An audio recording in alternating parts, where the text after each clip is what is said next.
Well, it's been a long night of preliminaries, none of which have really satisfied the hunger of this big crowd for some great boxing action. So all the energy is left to be released for the main event. Let's get ready for Floyd Mayweather versus Ricky Hatton.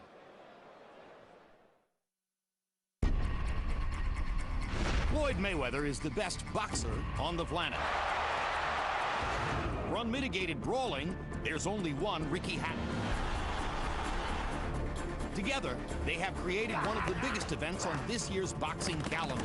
Both are undefeated champions. Both are coming off signature wins.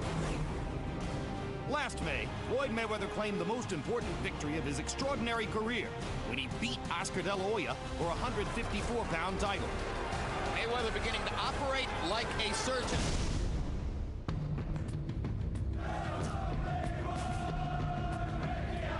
One month later, the world junior welterweight champion led a British invasion of Las Vegas when he faced off with Jose Luis Castillo. Upward of 10,000 British citizens made the trip across the Atlantic, and they witnessed one of Hatton's finest performances. The perfect left hook to the liver ends the fight. I think you saw more action in these 4 rounds than you saw value for money in Floyd's whole career. I'll just leave it at that. When Hatton made the comments that he made on HBO, Floyd looked to me and said, "Make the fucking fight happen." The fight sold out in less than 1 hour. From the moment the contracts were signed, the biggest challenge of Hatton's career stared him right in the face. Are you willing to die to somebody? I'm willing to die. Are you? Can Hatton's relentless pressure solve the riddle so many before him have found impenetrable? Or will Mayweather dismiss Hatton in the ring as casually as he has dismissed him in the run-up to the fight? What makes Ricky Hatton any different from any other opponent that I faced? All of them got their ass spanked. He gonna get his ass spanked too. Tonight, they meet in Mayweather's adopted hometown of Las Vegas. And Hatton fans have once again crossed the pond in droves in hope of making Floyd's backyard Hatton's home court. Floyd Mayweather versus Ricky Hatton is finally here.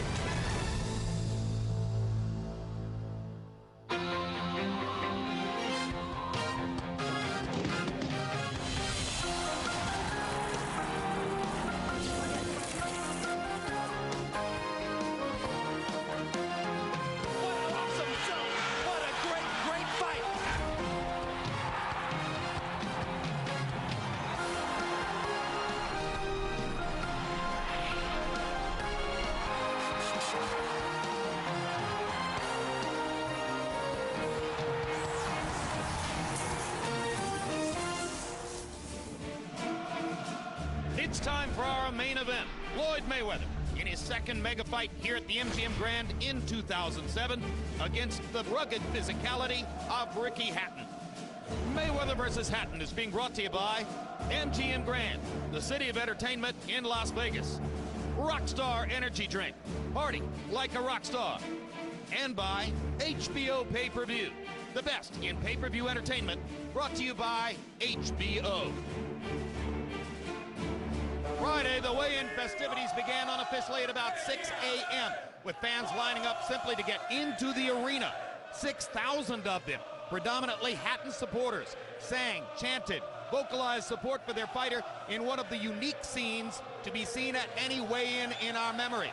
There were a few Mayweather backers in attendance, including fellow Dancing with the Stars celebrities Wayne Newton and Helio Castroneves, plus a few young Mayweather-sponsored kids, but not enough to overwhelm the preponderance of Hattonites.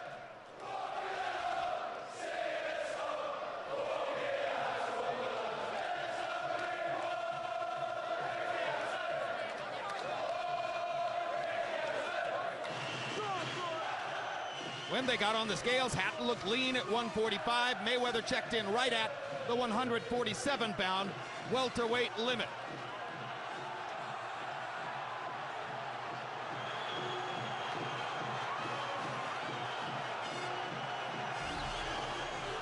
Ever since his destruction of Diego Corrales in 2001, Floyd Mayweather has generally been considered the best pound-for-pound fighter in the sport.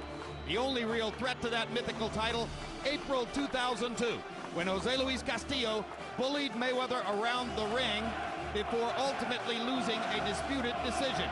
We'll find out what Floyd has learned about infighting in the 5 years since that night.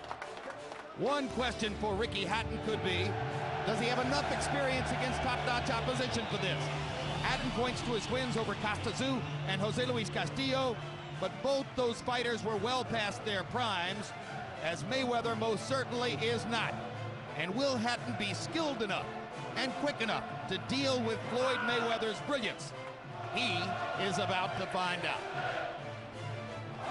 And now we bring you inside the arena, where it is an ongoing celebration of the presence of Ricky Hatton in the fight. And a question becomes, will Mayweather, with all of his experience and his skills, be energized in the right way by the crowd, which is going to be so overwhelmingly against him, or will it in some way throw him for a loop, causing him perhaps to make an error of aggression? Just check this out. It's an amazing scene, ladies and gentlemen. Unique in our experience in the sport, very much like being at a massive college football rivalry game, Harvard-Yale perhaps, Wabash-DePaul, Michigan-Ohio State, take your pick. Larry Merchant, second time this year that we've been here for a Floyd-Mayweather fight of this magnitude. An unbelievably brilliant year in boxing in terms of great matchups. 6 months ago in this arena, Floyd Mayweather and Oscar De La Hoya smashed all records for financial impact, but they fell well short of creating the kind of excitement that a lot of people, particularly in the general public, had hoped for in the fight. Can Mayweather and Hatton reach more modest expectations here tonight? Possibly, but to predict it would be hope over experience. The hope that Hatton can pressure Mayweather into using the art of war more than the art of self-defense, at which he is so sophisticated and dominant, but which also frequently drains all the drama out of a fight. Whatever, we have this scene, we have this event, thousands of true believers hoping that their hero, their neighbor, their friend can somehow give a little bit of hell to a fighter, an American who thinks he is heaven sent. Nobody's been able to do that yet, Jim. And indeed, nobody's been able to do it largely because Floyd Mayweather is seen by many as the most brilliant defender in the sport. Emmanuel Stewart, Ricky Hatton is a dynamic inside fighter. What can he do, what must he do to break through the brilliance of Floyd Mayweather's defense, which has been mystifying for other fighters? Normally, I've always said that the guy that would beat Floyd Mayweather would have to be a big welterweight. But the fact that Ricky Hatton is not a big welterweight, but Floyd is not big himself, I think Ricky has a better chance than the average guy, because not only does he put a lot of pressure, but he knows how to do things to neutralize the shoulder roll of Mayweather.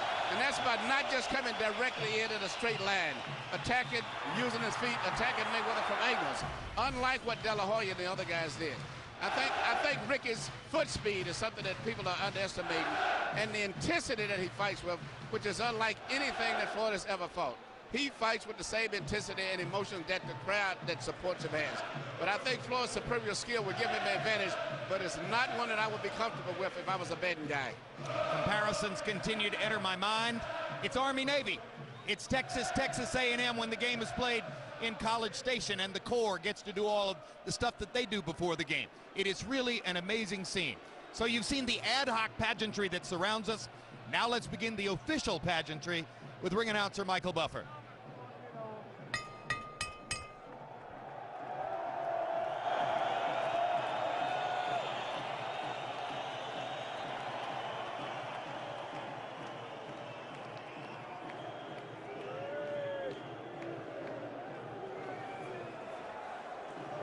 Ladies and gentlemen, we are moments away from the moment you've been waiting for.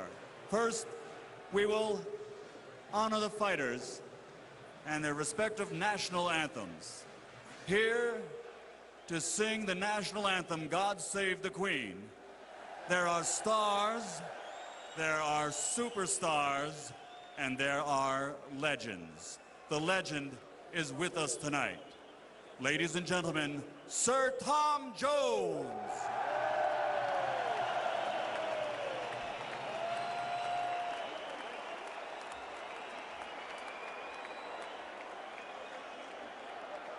God save our gracious Queen.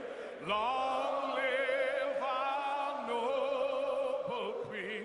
God save our Queen.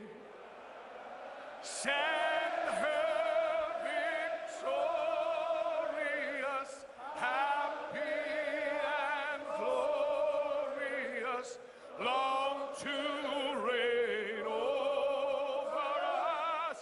God save our Queen.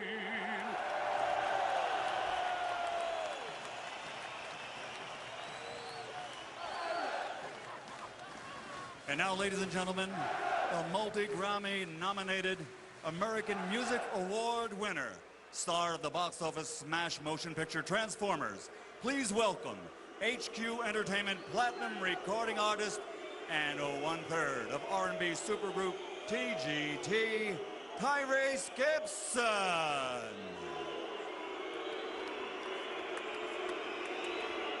Oh, say, can you see by the dawn's early light what so proudly we hailed at the twilight's last gleaming, whose broad stripes and bright stars through the perilous fight, o'er the ramparts we watched, were so gallantly streaming, and the rockets' red glare, the bombs bursting in air, gave proof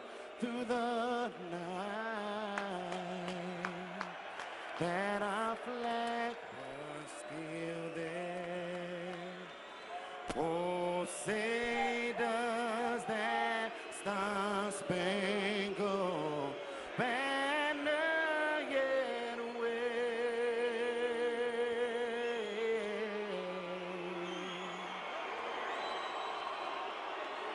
Oh, the land of the free,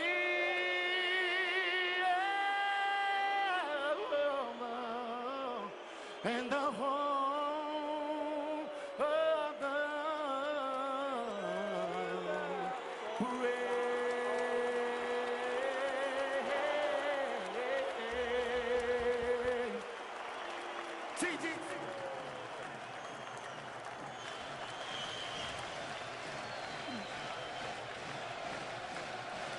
And the majesty of the fight draws a diverse group of celebrities. That's movie star Jude Law. Not far away from Jude Law in the crowd, Ray Leonard, who once fought a fight of this magnitude at the summit of the sport in September of '81 against Thomas Hearns, the man just to the other side of Jeff Wald there. Mark Cuban, Wayne Newton, and Helio Castroneves, the Dancing with the Stars trio, here to support their Dancing with the Stars teammate Floyd Mayweather. Tiger Woods is a big fight fan. So too is actor Will Ferrell. Mario Lopez is a denizen of the LA gyms, along with his Dancing with the Stars partner from last year, Karina Smirnoff, who was Floyd Mayweather's Dancing with the Stars partner this year. Denzel Washington makes it to many of the big fights. This is quite a diverse and star-studded celebrity group. Wesley Snipes just on the other side of Denzel here, closer to the camera. David Beckham is here to root, no doubt, for his countryman Ricky Hatton. Jeremy Piven of Entourage and movie fame, and CIA agent Jack Tiernan is as good as his word. Brad Pitt and Angelina Jolie are both here, as Jack swore they'd be, and Gwen Stefani. No doubt it is quite a celebrity group. Hail of the tape for Floyd Mayweather and Ricky Hatton. A one-year age advantage for Hatton. They're virtually the same age. Ricky Hatton is listed at 5'6.5" and Mayweather at 5'8". Maybe they're even a little closer in height than that. It's not a huge advantage for Mayweather, but the arm length advantage could be significant. Rather unusual. 26 inches. Добрый вечер, друзья. Большой бокс на Первом канале. Приветствую вас в MGM Grand, штат Невада. С вами Владимир Гентов. Флойд Мейвезер 38-0. 24 победы нокаут. Рикки Хаттон 43-0. 31 победа нокаут. Победы говорят сами за себя. Их послужные списки говорят сами за себя.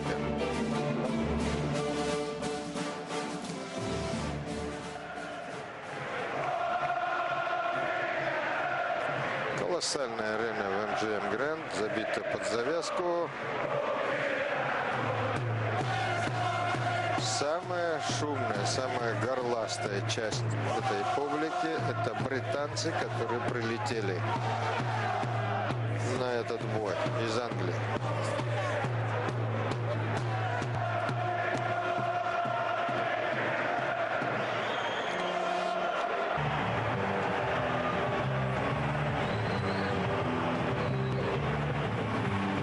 Главное событие вечера, а многие считают и всего боксерского года.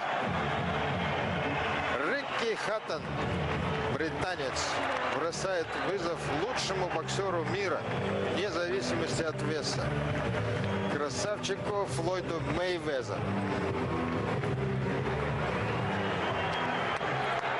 Вы знаете, в этом городе каждый день приземляется в аэропорту Маккарен 80 тысяч пассажиров.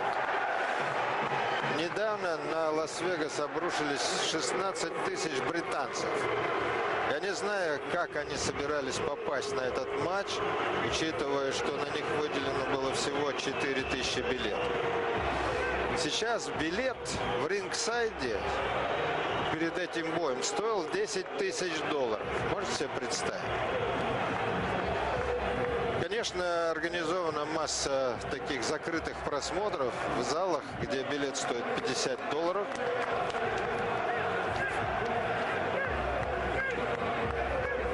Очень много было сказано перед этим боем. Очень много предсказано было. Два предсказания могу вам напомнить. Костя Дзю сказал: все считают, что Мейвезер должен выиграть этот бой. Если Рикки хочет выиграть этот бой, он должен действовать против Мейвезера так, как он действовал против меня в Манчестере. Майк Тайсон сказал: должен победить сильнейший, и это должен быть Рикки Хаттон, потому что я не люблю Мейвезера. Мало кто любит Мейвезера. Самого быстрого боксера в мире, гения защиты, боксера непобедимого, который не проиграл за всю свою жизнь ни одного боя.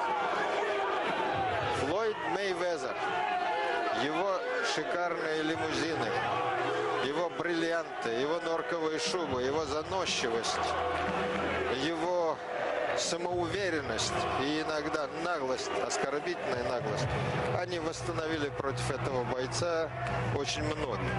Рикки Хаттон совсем другое дело.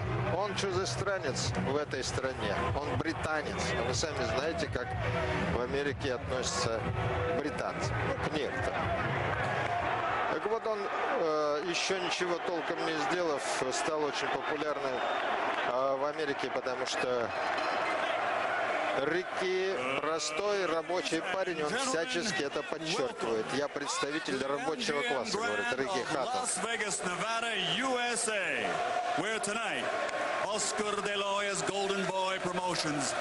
Да, предсказаний много. Многие считают, что Флойд Мейвезер все-таки из другой лиги.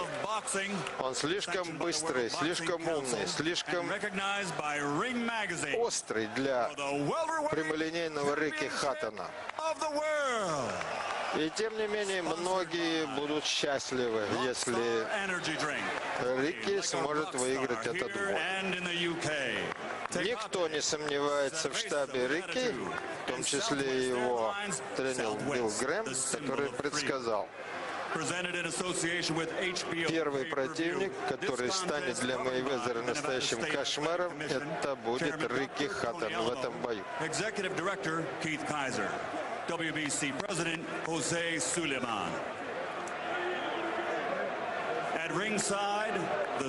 Это событие идет под лозунгом «непобедимый». И действительно, ни тот, ни другой за всю карьеру, а им уже под 30,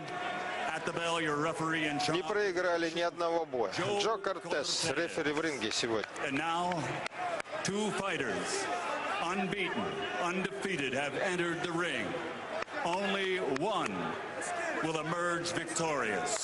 Да, два непобежденных бойца, и кто-то сегодня сойдет с ринга побежденным.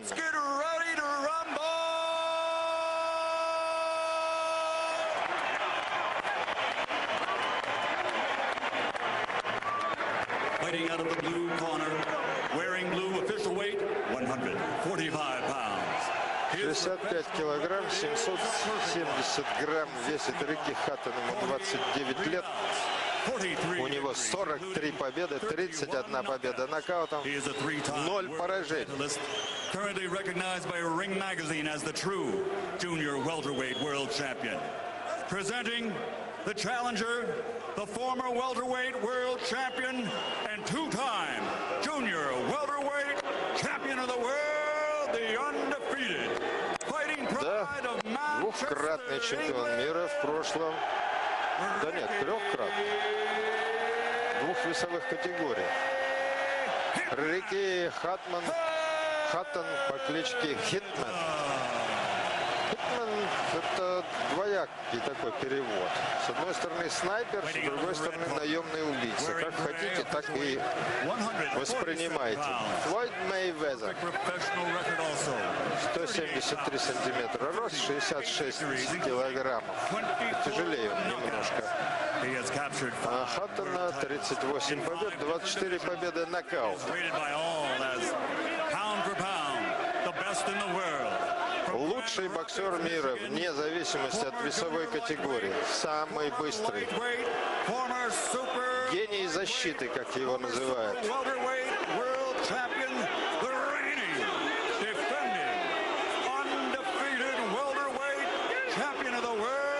Чемпион мира, правящий чемпион мира, как его называет Майкл Баффер. Красавчик Флойд Мейвезер.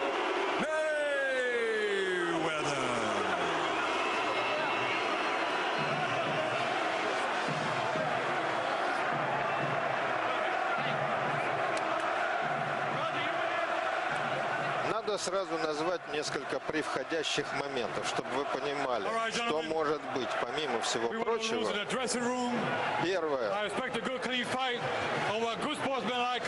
Рикки Хаттон очень легко рассекается. И это держит в уме Флойд Мейвезер. Он может рассечь Рикки и выиграть за счет остановки рефери. Но есть слабые места и у самого Флойда. Это его руки. Руки, которые у него часто ломаются. В общем, многие и эти факторы принимают в расчет. Тактика будет очень проста. Рикки Хаттон будет в атаке. Это боец, которого невозможно остановить. Невозможно.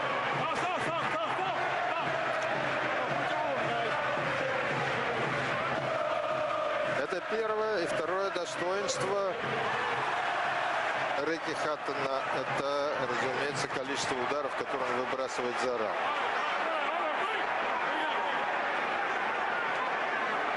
Поэтому многие, зная великолепные качества Флойда Мейвезера, его чувство дистанции, его острый, быстрый джеб, его радар в голове, который просто, даже когда он не смотрит на противника, он чувствует, откуда ждать опасности, как уклониться, избежать ее. Многие считают, что в этом бою ему не удастся применить эти качества против Хаттона. Хаттон – это бульдог. Железной хваткой, с очень серьезным ударом. Но, в общем, многие искусные бойцы доставляли немало неприятностей Хаттону.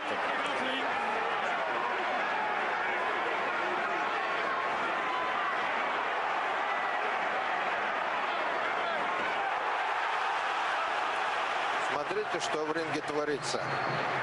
Хаттон уже нарвался на хороший удар справа.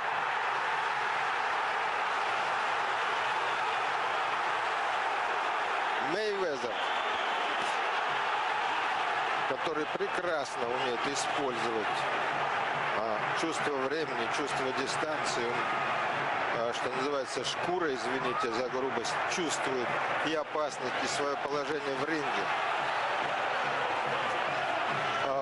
Мейвезер может лишиться этих преимуществ только при одном условии. Если Хаттон сможет сковать его, стеснить.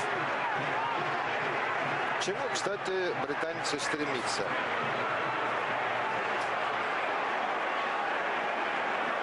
И тот, и другой обладают довольно приличным ударом, хотя при всех своих достоинствах не считается нокаутером.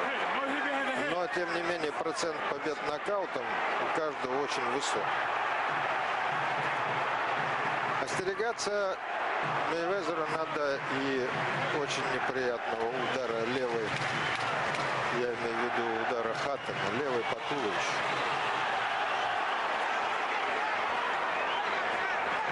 Пока что удается выкрутиться и с успехом выкрутиться Флойду Мейвезеру.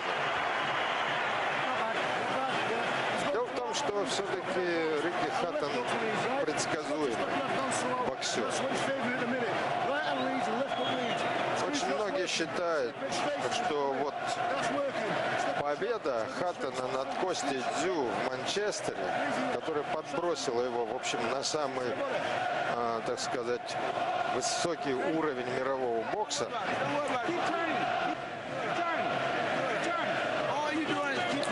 вот в эту самую стратосферу, когда Костя просто был измотан и не мог выйти из угла после 11-го раунда. Многие считают, что, во-первых, это произошло из-за Костиной ошибки, который принял эту тактику, хотя мог не принимать и наказать Хаттона неоднократно. Ну и понятное дело, что тогда одно слово «дзю» значило так много для всех, что, в общем, до сих пор считается, что именно вот эта вот победа сделала Хаттона Хаттон. Хотя в Британии он был очень популярен всегда.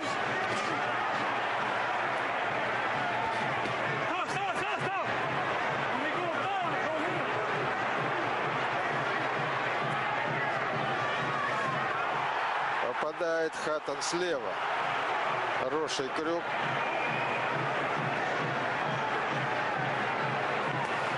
Был случай, когда Мейвезер, в общем, оказался на грани поражения. Это первый бой его против Кастильо, которого, кстати говоря, потом Хаттон нокаутировал.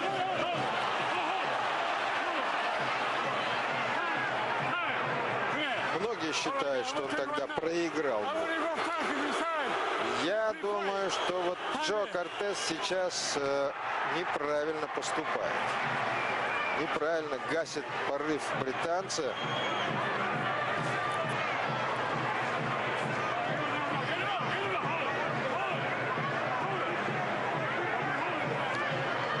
Обратите внимание, на кого смотрит Джо Кортес, когда делает остановку. Здесь оба виноваты, в принципе, в этой грязи.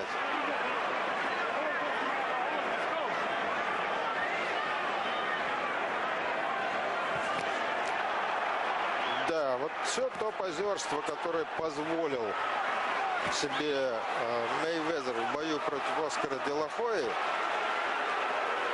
здесь не пройдет.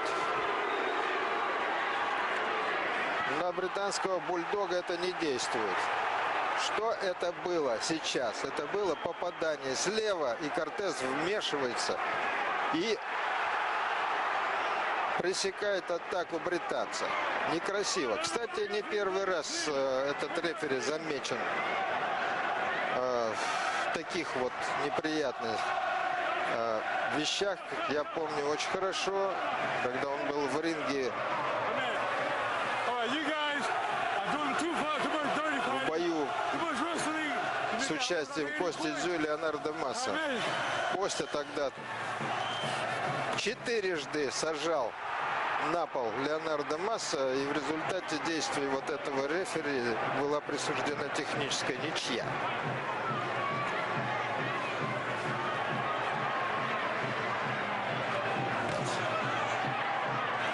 Смотрите, как привязанно действует, преследует Мейвезера Рикки Хаттон.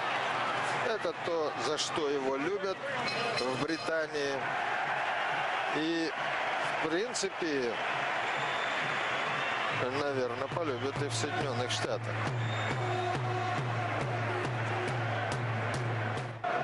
Костя Дзю сказал, Рикки должен действовать против Мейвезера так, как он действовал против меня в Манчестере.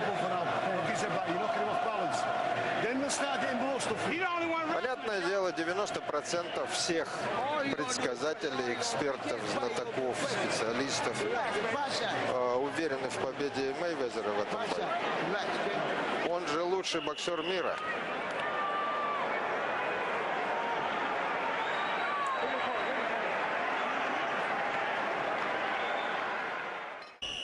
Roger just said exactly what I'd said. That's what he's doing, this pot shot. He's landing clean punches and then tying him up right away, just enough to try to win points.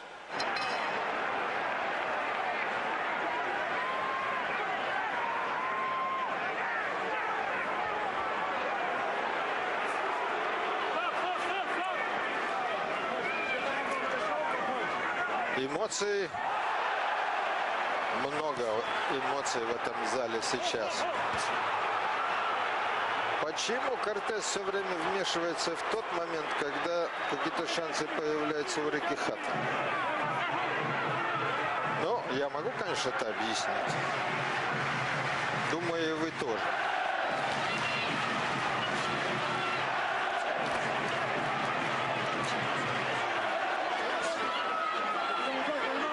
Мейвезер, должен вам сказать, это мое личное мнение, конечно, не очень здорово выглядел и в бою против Оскара де ла Хойи. Боксера, который, в общем, уже считался отставником и считается до сих пор. Нет, да. Оскар возвращается на ринг, но, конечно, это уже далеко не та звезда, яркая звезда. Так вот, Мейвезер пропозировал весь бой, ничего толком и не сделал. Сейчас, конечно, ему будет непросто.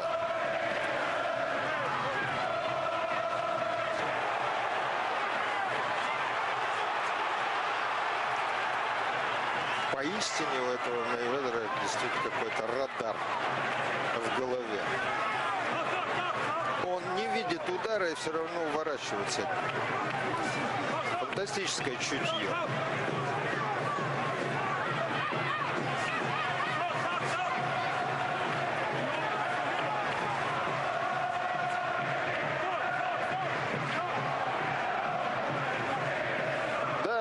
Рикки Хаттон выглядел не очень хорошо в бою против Луиса Галатца. Он залез не в свою весовую категорию. Там тоже, в общем, быстро понял, что это не его вес. И расслабляться в этом бою ему никак нельзя, потому что невероятно быстрый и ловкий Мейвезер может преподнести немало сюрпризов. Он может наказать в совершенно неожиданный момент. как вот сейчас было, когда внезапно Мейвезер, который все время пятился от Хаттона, вдруг перешел в быструю атаку и успешную.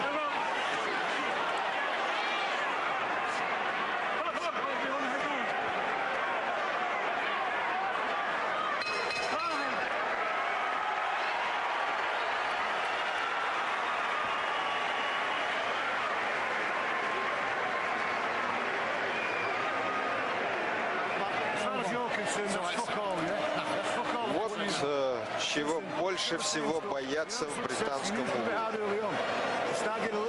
Вот этих травм, вот это рассечение может стать причиной поражения Рикки Хаттона. Это прекрасный повод рефери выдернуть доктора к рингу, и доктор может порекомендовать бой прекратить. И тогда Рикки Хаттон, надежда британского бокса, проиграет нокаутом. Это так и будет записано. Вот я бы все-таки хотел посмотреть повторы там, где есть хотя бы небольшой успех и у самого Рикки Хаттона.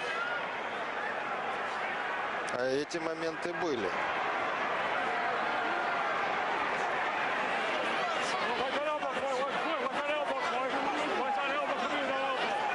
Раскрутка этого боя была невероятна. Помимо пресс-конференций в разных городах Соединенных Штатов и в Британии,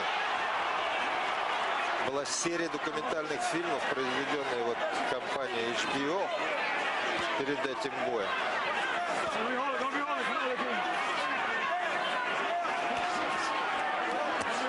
Шум в прессе. В общем, промоушен на высшем уровне. Но надо признать, что на самом деле сейчас это самая интригующая была идея. Встреча Хаттона против Мейвезера.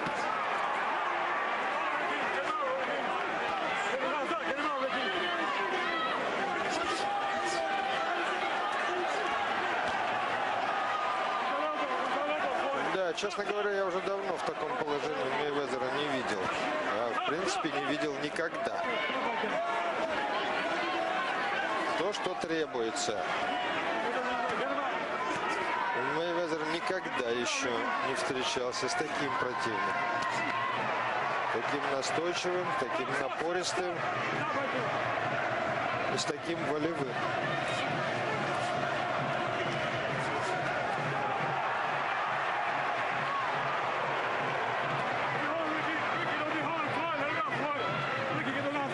Все-таки Мейвезер действует точнее, приходится признать.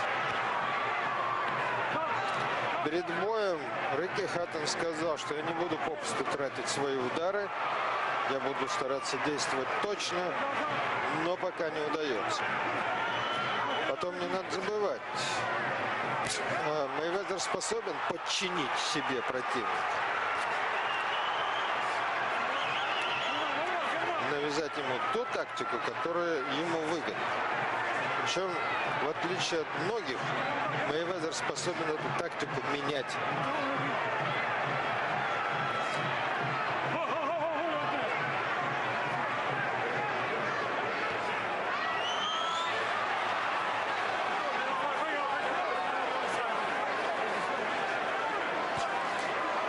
Многие считали, что у Рикки Хаттона есть только один выход из положения, один путь к победе. Замотать противника, заставить его устать. Рикки в этом раунде напропускал уже столько ударов, что, в общем, хватило бы, наверное, иному бойцу и для победы. Но те, кто знает Хаттона, прекрасно отдают себе отчет, что все еще может только начинаться в этом бою.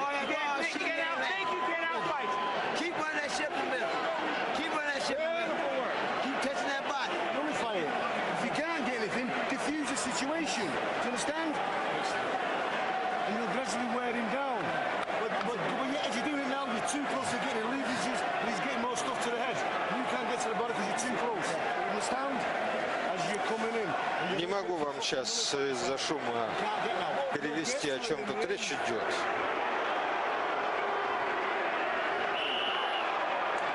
Да. Смотрите, сколько ударов пропустил Хаттон.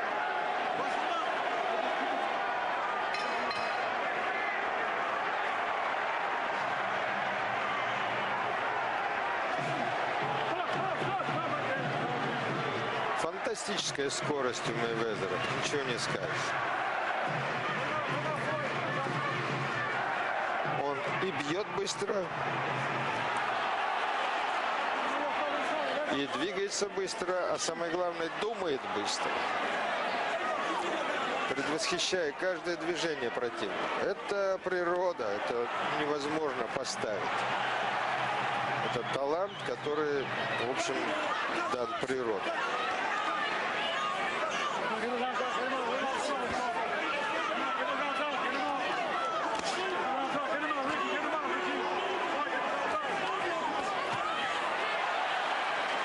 Дело в том, что вот сейчас, разглядывая, что вытворяет Хаттон в ринге, я никак не могу понять. Наверное, где-то процентов 30 побед нокаутом, который одержал Рикки Хаттон, были после удара левой по туловищу в область печени. Вот за все эти предыдущие раунды он ни разу не ударил туда. Почему это происходит, не могу объяснить.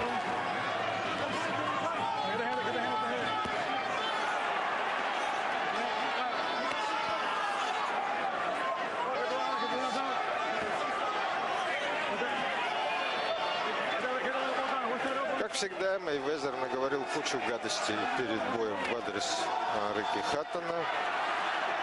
И, возможно, сейчас тут что-то личное.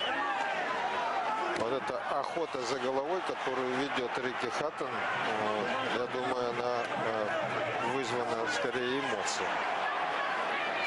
Хотя он вполне способен сломать противника ударами в туловище. О, Рикки пошел назад. Это вообще невероятно.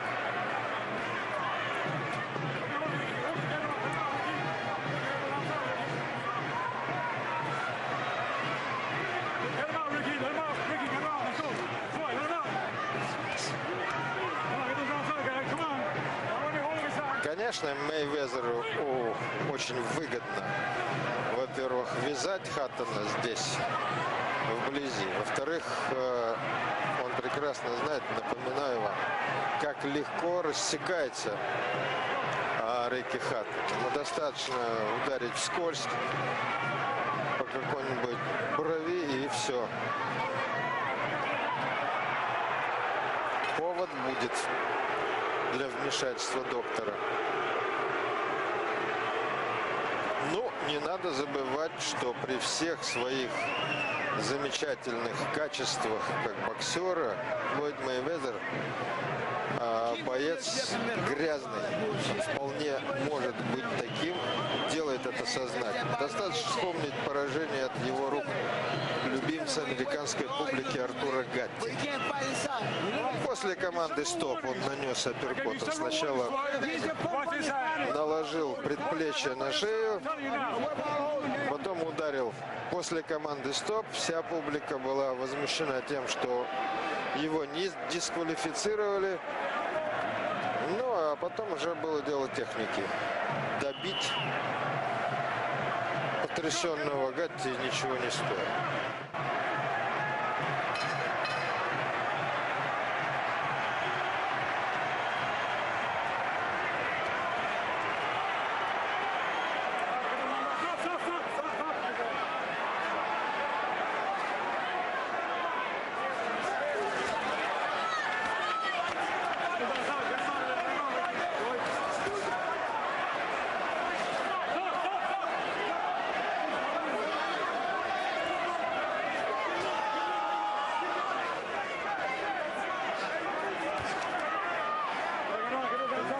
Даст ли Хаттон подурачиться своему противнику? очень это любит Флойд Мейвезер. Ему кажется, что помимо того, что он выигрывает бой, очень важно еще унизить противника. Но тут Хаттон, в общем, достает хорошим ударом по затылку Мейвезера, и с радостью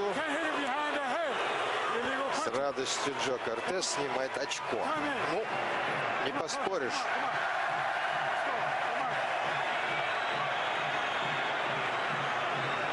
Конечно, прав.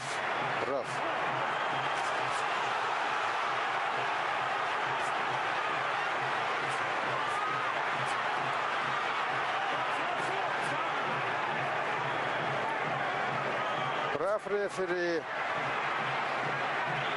но спровоцировал нарушение правил все-таки Мейвезер. Что там говорит?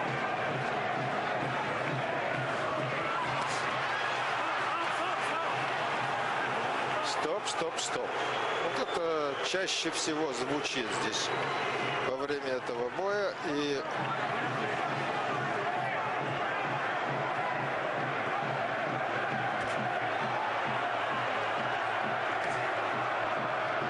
Мейвезер, конечно, должен попозировать. Что там говорит? Но Хаттон не даст ему особо разгуляться, потому что он и сам вообще грязноватый боксер. И на грязь ответить грязью вполне способен. Видите, что делает Мейвезер? Толкает в горло локтем. А Кортес этого не замечает.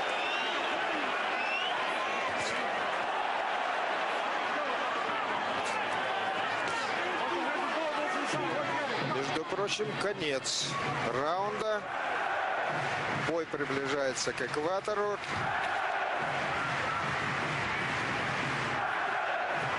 Ничего нельзя сказать. Мейвезер всегда великолепно готов к каждому бою. Измотать его практически невозможно. Not going to be an easy fight to score. How's he coming in, right? And stop smothering your work. How's he feeling now? How's he feeling now? Tell me. Same? Or dwindled? Same? Right, he's winning it. Right, you've got 6 left, yeah? With a point off, if you don't get that 2 down, right? You know what? Get him 2 down. That's with the point off. Need 2 down. That's with the point off. I'm telling you guys, I'm going to start taking some points. Okay?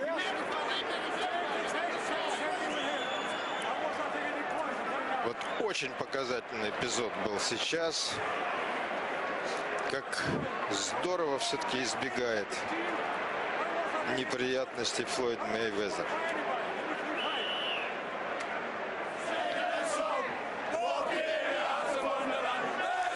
Да, британцы вторглись на американскую почву, в пустыню Невада.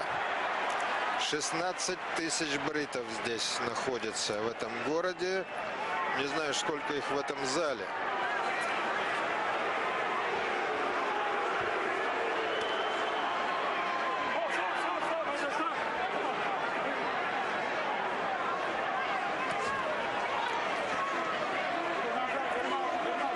Седьмой раунд. Мейвезер. Все-таки он диктует вот процесс, что называется, в ринге.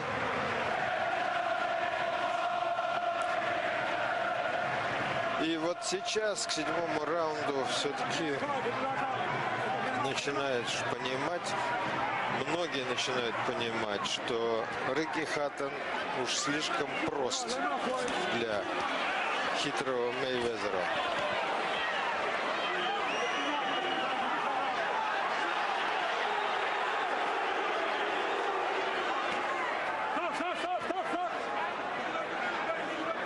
Да, у рефери хватает работы в этом бою, ничего не скажешь.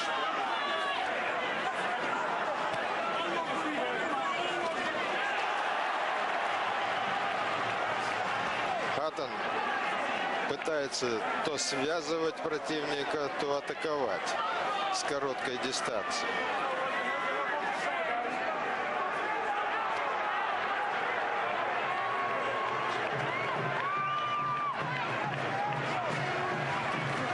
Все прекрасно понимали, какой тактики будет придерживаться Рикки Хаттон.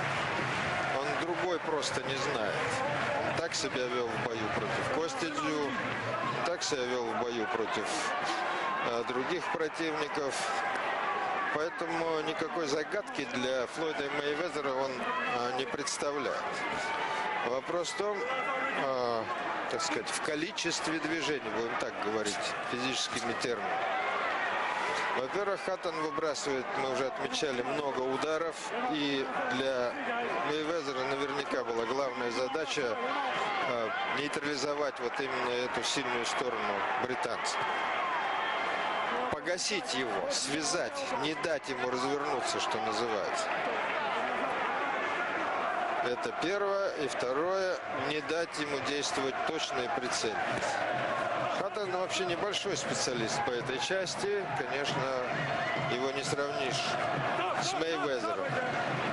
Но тем не менее, это как раз тот случай, когда количество бьет качество. Но в этом бою пока это не просматривается.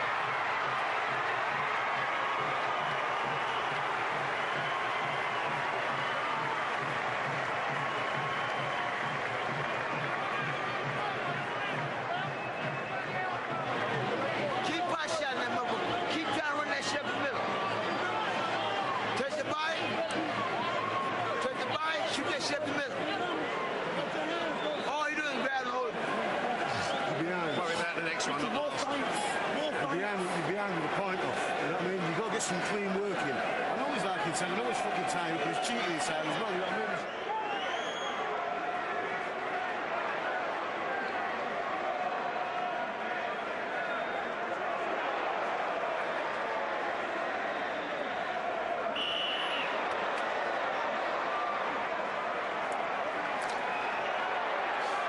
Вот так, если следовать логике телевизионных режиссеров, вот, то происходит, попросту говоря, избиение Рикки Хаттона. На самом-то деле это не так. Если глядя на повторы, вам кажется, что тут идет односторонний разгром одного из боксеров. Увы, не так. Все это для американцев, конечно, это показ очень выгодный.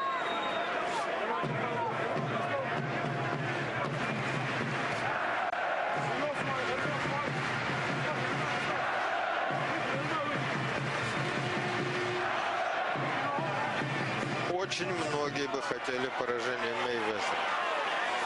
Мы уже говорили о причинах такого отношения. И тем не менее, многие специалисты считают, что да, слишком хитер и изворотлив, слишком талантлив Флойд Мейвезер для прямолинейного Рикки Хаттона.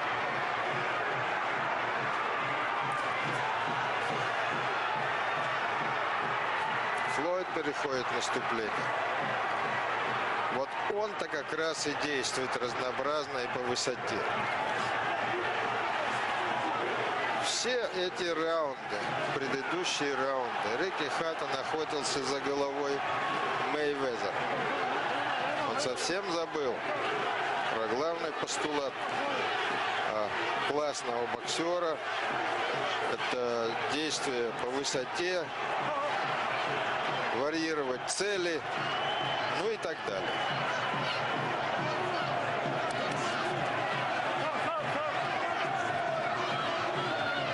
И вот однообразие в его действиях, это, конечно, работает против Рикки Хаттона.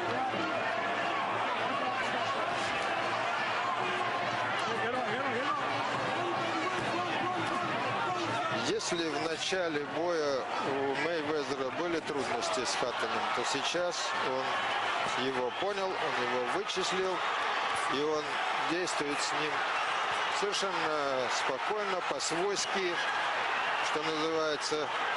Бьет на выбор, что называется.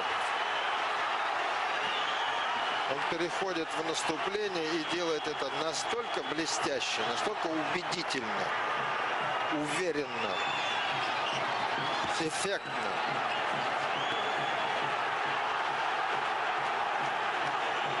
Конец раунда.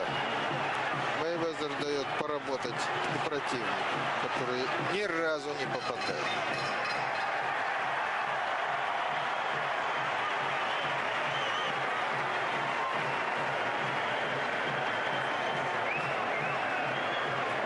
Похоже, плохой парень выигрывает у хорошего.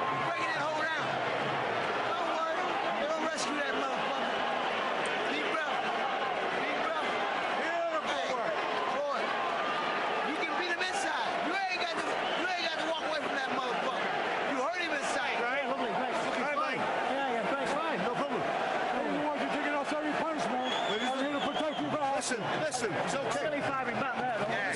Listen. You worry about doing a good job. That's all good. You close him down, right? Just close him down. Да, вот против этого повтора не поспоришь.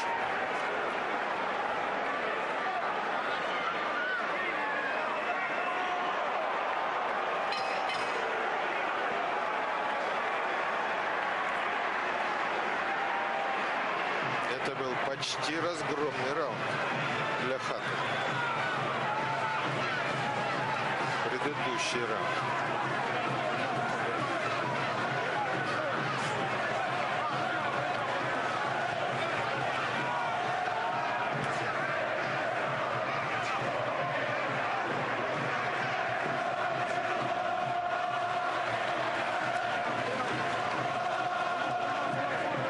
Чем дальше мы углубляемся в эту схватку, тем больше недостатков Хаттона выявляет его противник Флойд Мейвезер.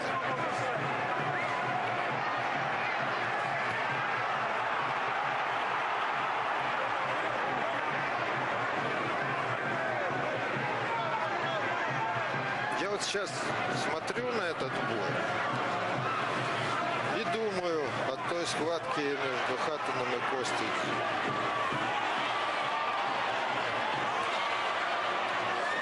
Костя вполне мог делать тогда то же самое, что делает Флойд Мейвезер. Только не надо забывать, что у Кости удар-то потяжелее, чем у Мейвезера. Обмануть, провалить, заставить потерять уверенность. Все на эти вещи Костя Дзю был большой мастер. А уже всадить хороший удар в качестве наказания в этой части Костя был не Мейвезеру чита. Зачем он тогда принял эту тактику? Рикки Хаттона до сих пор загадка для меня.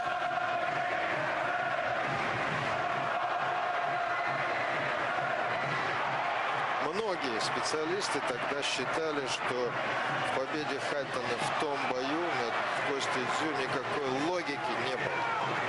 Там не было, попросту говоря, вот того доказательства, о котором говорили очень многие до боя Кости Дзю с Хаттоном, что Хаттон из другой лиги. Но вот Костик тогда сыграл по правилам этой самой второй лиги. Ну, что было, то было.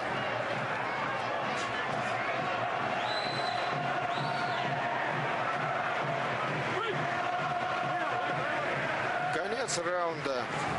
Хаттон не может пока догнать противника. Не может навязать ему тот самый темп, который был в начале боя. Потому что все были уверены, Мейвезеру не удастся отбегаться от Хаттона, и в начале боя оказалось, что вот эти предсказания сбудутся. А вот сейчас очень легко избегает контакта Мейвезер. the singles. And when he hits his head, get some room to move. Get some room to punch. You've got to do it in these next 2 rounds, right? Don't go crazy. I'm telling you, don't go fucking crazy. Think about forget about defense. You've got to step on the gas now. You've got to find some gaps. You've got to create them gaps yourself. It's down to you. Come on. You went with the slam, you took his best. Колоссальная поддержка у Рикки и Хаттона здесь, в Лас-Вегасе. Я вам говорил уже, сколько британцев тут спустилось на эту землю с самолетов. Но, похоже, как раз тот самый случай, когда поддержка не помогает. Вот это тот самый случай, когда стиль делает бой. Разница в стилях. Это бойцы 2 разных стилей, и стиль боксера, а не бойца, здесь выигрывает.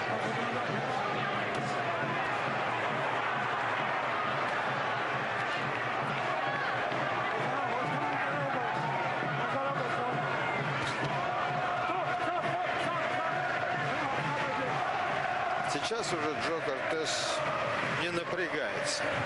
Ему не нужно создавать выгодных ситуаций для американца. И так все идет под диктовку Мейвезера.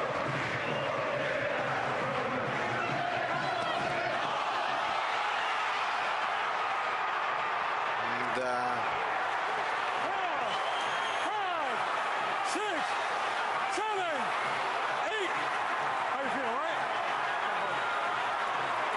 Сейчас вопрос, пойдет ли Мейвезер на добивание. Конечно же, он сразу попадает в объятия Хаттона, которому нужно хоть как-то прийти в себя.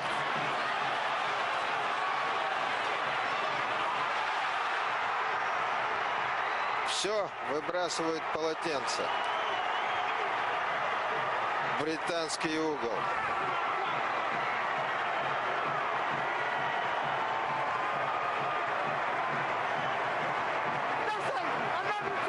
Шок и потрясение под британским флагом и ликование под американским.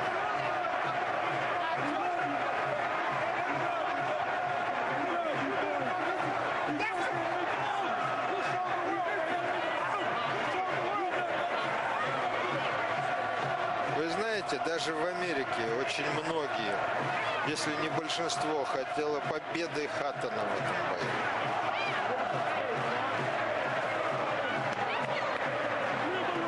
Но невозможно побить талант.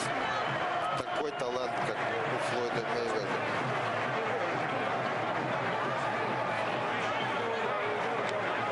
Отчаянно храбрый. Абсолютно без страха и упрека. Боец, именно боец. Наткнулся на боксера, обладателя фантастической скорости, фантастического таланта, чувствительности. А никого не интересует, какие они люди. Вот именно в данный момент. Кто хорош, кто плох. Зряче, что называется, видя, что происходит, хлестнул левым крюком Флойд Мейвезер навстречу. Расчетливо и беспощадно ударил. А потом уже дело техники. Потрясенный Хаттон так и не смог в себя прийти.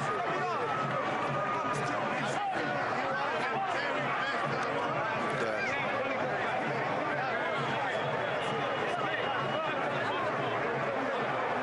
Два удара слева. Третий. Пропускает Хаттон. Вот сейчас на наших глазах произошло крушение британской легенды. Рикки Хаттон повержен.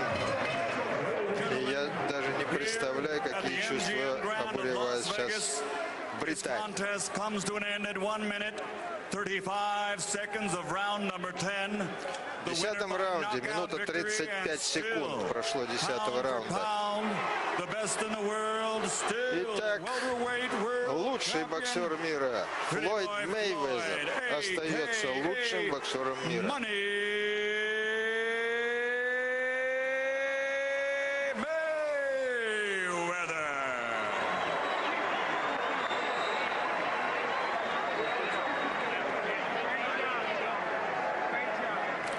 Мать и жена Рикки. Представляю, что они сейчас чувствуют. Но такова судьба боксера. Рано или поздно поражение настигает даже самых лучших. Увы, это закон. Ничего не поделаешь. Но должен вам сказать, что бой не обманул наших ожиданий. Я надеюсь, что вам понравилось то, что вы видели. Я на этом прощаюсь с вами. Желаю вам всего доброго. До новых встреч. Jabs. Mayweather threw 72 of them. It's a high number for him. Landing 29, including 11 of 15 in the 9th round, the round before the knockout. Ricky Hatton, ineffective with the jab, 11 out of 63. Power shots, and most of Hatton's power shots were body punches inside or cuffing right hands inside, as he landed 52 out of 309, basically 1/6 of the punches he was throwing in power shots. And Mayweather, much more accurate, 100 out of 257. And in your mind's memory, as you remember how it looked, you feel like, well, gee, that number must be low. Mayweather seemed to be landing more than half. And let's go to Larry Merchant with the winner. Thank you very much, Jim. Congratulations, Floyd. What was your strategy coming into the fight, knowing that it would be such a grueling, mauling beginning? First of all, I want to thank God for this victory. I love all the fans that came over from the UK. I love all the American fans. It's truly been a blessing, to be in the sport of boxing. But I just took my time. I fought on the inside, I fought on the outside, and that was our game plan. Did he make you uncomfortable at all? Because we've never seen you in that situation. Well, a true champion can adapt to anything. A true champion can adapt to anything. But, I want to thank Team Mayweather, Mayweather Promotions, Golden Boy Promotions, Oscar De La Hoya, Richard Schaefer. They've done one hell of a job. And all the fans from the UK, I love you. Is there anything he did or could do that surprised you at all? I already knew coming into this fight. That's why I didn't prepare halfway. I pushed myself to the limit. Ricky Hatton is one tough fighter. He's still a champion in my eyes, and I love to see him fight again. Could you sense late in the fight, in the last couple of rounds, that he was weakening, that he wasn't coming at you with quite as hard? Ricky Hatton is probably one of the toughest competitors that I ever faced. He kept coming. I hit him with some big shots, some big body shots, but he kept coming. And I see why they call him the Hitman. Well, let's take a look at the knockdowns and the stoppage, and you describe what happened and how the drift of the fight was going. Back, it's called the check hook. It's called the check hook. You learn that, you learn that shot from the old legendary trainers in Michigan. It's called the check hook. And he ran right into the shot, came straight ahead. Did you know that he was unsteady and couldn't survive very much longer? Well, I just want him to, I'm glad that my opponent, hopefully he fight another day. Well, he's one hell of a fighter, man. What else can I say? I just went out there and took care of business and done my job. Did you think early on that the way he was coming and with his passion and determination, that there would come a time in the fight where you could get this kind of ending? Well, I wanted to show the fans that I still got it. That's why I went through hand therapy, to show them that I can still punch with power, and I still got those exciting fights in me left. Because I think a few fights ago I gave the fans a couple of dub fights, but I wanted to come back with spark and a lot of energy. So that's what we did tonight. You said to us yesterday that you intended not to retire, as you once put it, but to take a long vacation, 9 months, a year. What is your feeling right now about the future? Well, thanks to Al Heyman, Leonard Ellaby, Golden Boy Promotions, and just one hell of a team. You know, what else can I say? They pushed me to the limit. They got me everything that I asked for. They got me, you know, they got me two of the biggest fights in boxing history, and it's just truly a blessing. You know, now I need a vacation. I'm not trying to call out no welterweights. I've done what I had to do in the sport. I accomplished what I had to accomplish.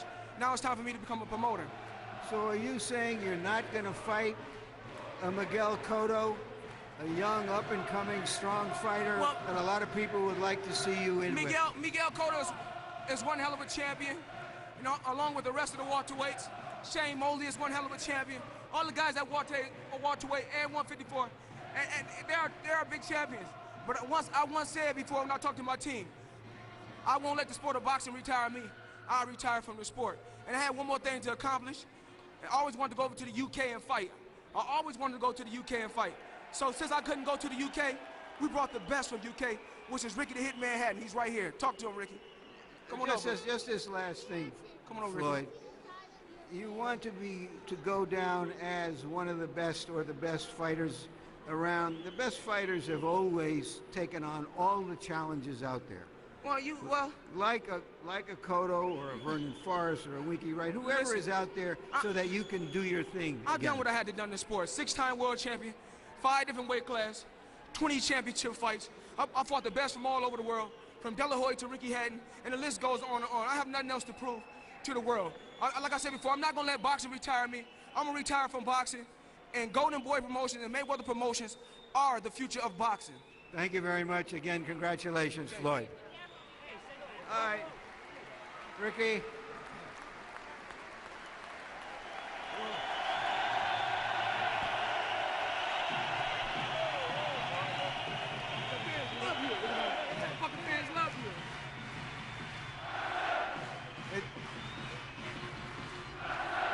Rikki, it sounds like you haven't lost any of your friends or neighbors or fans tonight.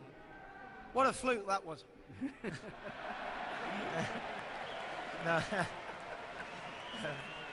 No, I thought I was doing all well. I think I was forcing it, but he's very good at making you miss and slipping and sliding. And, you know, I thought I was in the fight, but he had, you know, he had a good round, and he was better inside than I thought. He could use his forehands to make room for the shots, and he got me. You know. Did you feel in the early stages of the fight that you were accomplishing what you wanted to do in making him work hard and being in his chest continually? I think it was working, but I didn't quite stick to the game plan. I think I was a little bit too gun-ho, so to speak. I think I could have been a little bit more subtle in my approach, but he felt big and strong. I don't think he's the biggest welterweight I've seen, but I felt the difference, you know. Did you feel that you were just fighting with more emotion than you anticipated?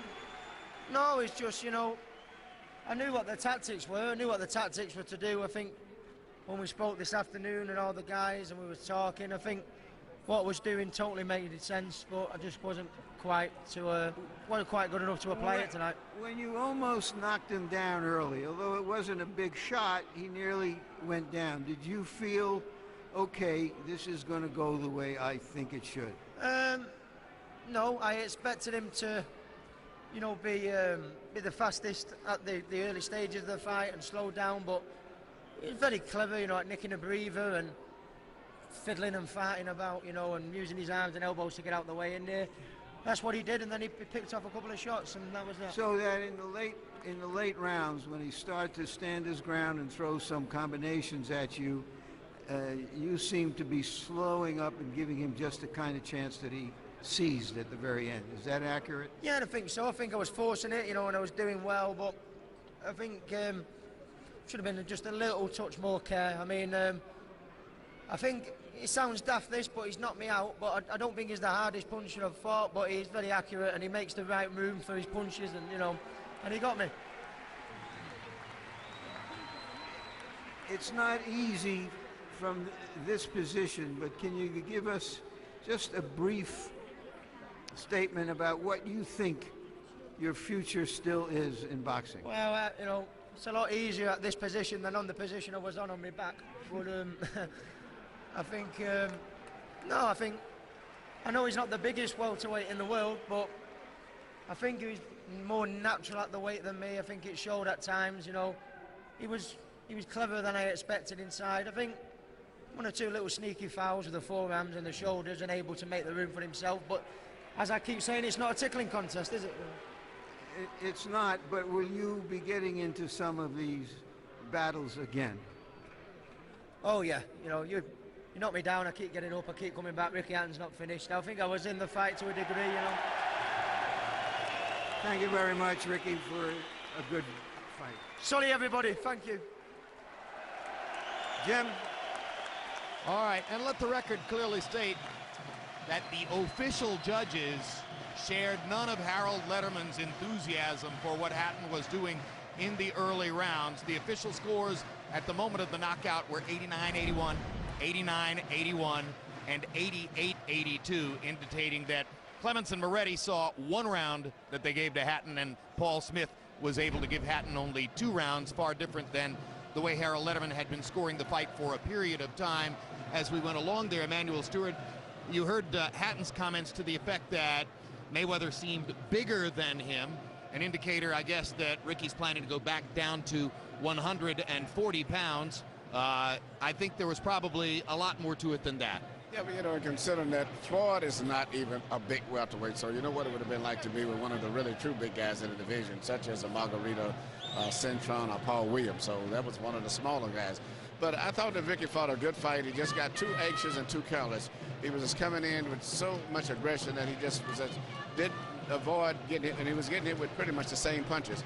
But nevertheless, Floyd showed his best tonight. He's always been a good fighter. In fact, we were just talking to him, and he reminded us he was the first American to beat a Cuban in the International Olympic boxing in 20 years when he won his first fight with the Cubans in the 96 Olympics. So he has always been a good fighter, but tonight Ricky brought the best out in him. He couldn't lay back and relax and get away with a little safety move like he'd been doing with Oscar and the other guys. So it was a good performance all the way, and I have to thank Ricky for making him bring his best out also. Mayweather announced a retirement after fighting De La Hoya last May, and virtually nobody paid any attention to that. It quickly went by the boards. What do you make of Floyd's assertion to us yesterday that he isn't going to fight in either 2008 or 2009? He needs a break from the sport. Well, he's been very fortunate. He's been able to have 2 big money fights, made about $50 million in this year by fighting guys who he picked was big money makers, attractions themselves, and he really wasn't at high risk considered. Ricky was a small guy, and Oscar at that time had been inactive and hadn't had too many successful big fights recently. Now, if he goes on, he's going to have to fight the really true big welterweights. And I think that's not attractive because they won't bring him the money that he wants, and it's a much bigger risk. So I think the decision to take off for a while may be realistic in his plans. Paul Williams is 6'1". Kermit Cintron is right around 6 feet. Miguel Cotto is a bulky, hard-hitting welterweight. Those are the kinds of fighters who will remain in the division if Mayweather indeed chooses to go inactive for the next couple of years. Larry, it was the last of a series of huge fights on the boxing calendar this year. Never has it been more clear who's #1 pound for pound. What are your other perspectives on what happened here tonight? Well, I think that we've been all calling for Floyd Mayweather, who is usually risk averse, to close the show. That's what the good ones do. And he closed the show. He hung in there in a kind of a scrimmage. Ricky Hatton looks like it's always 3rd down and 1, and he's trying to dive across the 1st down marker. And he hung in there with him, and at the end of the day, he had more athletic ability, and he's kept his cool. We've seen that before. He did what a fighter of his elite status should do in that situation, and we take our hats off to him if we had hats. Y'all better come over and let me get a little bit of this TV time. We were just you on we were just knocking you, Floyd, behind your back. We were just saying you I love look you guys. HBO, it's been one hell of a. Now, what's a Grand Rapids guy doing wearing these Ohio State colors, incidentally, here? You know? We wanted to do something different. We wanted to wear something different tonight. You don't never get a chance to get in there and interview me. Even though, Larry, you do one hell of a job over the years. There's been a lot of ups and downs, but you're a good person. So I asked you a totally impertinent question, obviously. Oh, hey, you know I know how to clean it up. Heck of a performance. Thank you. I appreciate it. You know, Emmanuel said that Ricky brought out the best in you. Well, I guess he did. All right, thank you. That's for sure. All right. Well, as Ricky Hatton, also said that, Floyd Mayweather could make a Christmas tree look somber. I think they've seen each other enough for a while, despite all the camaraderie you saw in the ring afterward. This was the last live prize fight on HBO pay-per-view this year. It's by no means the last boxing available coming to you from HBO. We have boxing's best 5 nights in a row toward the end of the year, and there'll be plenty of other boxing material available on HBO On Demand.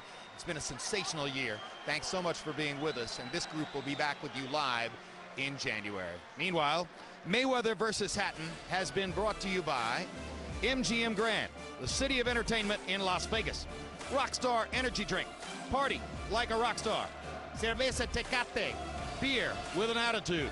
Southwest Airlines, symbol of freedom. And by HBO Pay-Per-View, the best in pay-per-view entertainment, brought to you by HBO. We'd like to thank the following internet partners. And so now for our entire crew, I'm Jim Lampley saying so long from Las Vegas, Nevada.